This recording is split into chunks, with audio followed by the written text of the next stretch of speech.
السلام علیکم ناظرین، BIZON.TV سے ایک خبر ایک نظر کے ساتھ میں ہوں ابرار حسن۔ پاک بھارت کی مختصر جنگ میں پاکستان کے کچھ درختوں کا تو نقصان ہوا، لیکن اس مختصر جنگ میں پاکستان کو بے شمار فائدے بھی حاصل ہوئے۔ دوسری طرف انڈیا کا ہر لحاظ سے بیڑا بیٹھ گیا۔ جنگی جہازوں کی تباہی سے لے کر اسٹاک ایکسچینج اور اندرونی سیاست سے لے کر بین الاقوامی سیاست تک سب کچھ تباہ ہو کر رہ گیا۔ فضائی جنگ میں انڈیا کے 2 طیارے تباہ ہوئے اور ایک ہیلی کاپٹر کریش ہوا۔ بھارت کے اس ہیلی کاپٹر کے گرنے کی تصدیق تو پاکستان نے کر دی تھی، لیکن پاکستانی آرمی نے اس ہیلی کاپٹر کو گرانے کا دعویٰ نہیں کیا۔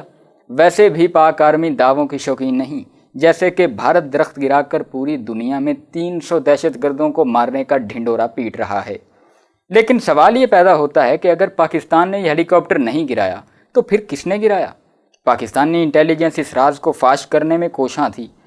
پاکستانی خفیہ اداروں کو ذرائع سے یہ بات پتہ چلی کہ بھارت کے ہیلی کاپٹر کو اپنے ہی پائلٹ نے پاکستانی ہیلی کاپٹر سمجھ کر گرایا، جس میں سوار 6 بھارتی فوجی ہلاک ہوئے اور ایک شہری جاں بحق ہوا۔ در حقیقت مودی کے پاگل پن کی وجہ یہ ہے کہ مودی جس آپریشن کی بھی خواہش کرتا ہے، بھارتی آرمی وہیں جا کر ناک کٹوا آتی ہے۔ جب کچھ حاصل نہ ہو سکا تو بھارتی نیوی کو قسمت آزمانے کا کہا گیا۔ نیوی آفیسر نے چیلنج قبول کیا اور ہمارے جنرل آصف غفور کی نقل کرتے ہوئے پیشگی بیان بھی دے ڈالا۔ اب جیسے ہی بھارتی آبدوز پاکستانی حدود میں داخل ہوئی تو پاکستانی جوانوں نے اسے نشانے پر لاک کر دیا۔ قانونی طور پر 2 دفعہ وارننگ دینا ضروری تھا، اس کے بعد فائر کا حق ہے، لیکن آبدوز پہلی ہی وارننگ پر دم دبا کر بھاگ گئی۔ بھارت کی تینوں افواج کے سربراہان کی مودی کے ساتھ تکرار ہو گئی۔ یہ جنگ بے معنی اور بے مقصد ہے، ہم اس کے لیے بالکل تیار نہیں، ہم ایسی بے تکی کارروائیوں سے خود کو مزید گندا نہیں کریں گے۔ ابھینندن کے ساتھ گرفتار کیا جانے والا دوسرا پائلٹ اسرائیلی تھا۔ اسرائیل نے پائلٹ چھڑانے کے لیے امریکہ سے بات کی۔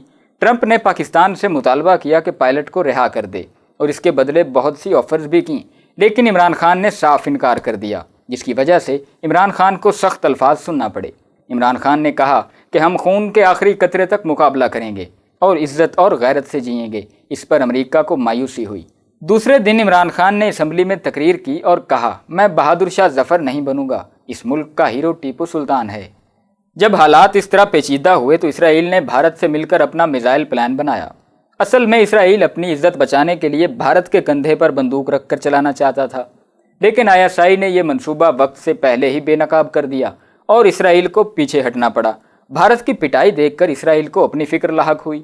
اسرائیل نے دنیا کا جدید ترین دفاعی نظام امریکہ سے منگوا کر اپنی سرحدوں پر نصب کر دیا، لیکن اسرائیل یہ بھول رہا ہے کہ روز اول سے لے کر اب تک مسلمانوں نے کوئی بھی جنگ ساز و سامان کے زور پر نہیں جیتی۔ اس وقت پاکستان اور ترکی شیطان کے پجاریوں کو ایک آنکھ نہیں بھاتے، لیکن ہوگا وہی جو منظور خدا ہوگا۔ یہ جنگ اچھائی اور برائی کے درمیان ہے اور فتح ہمیشہ اچھائی کی ہوتی ہے۔ اس کے ساتھ ہی ابرار حسن کو دیجیے اجازت۔ مزید اپڈیٹس کے لیے وزٹ کیجیے گا ہماری ویب سائٹ BIZON.TV۔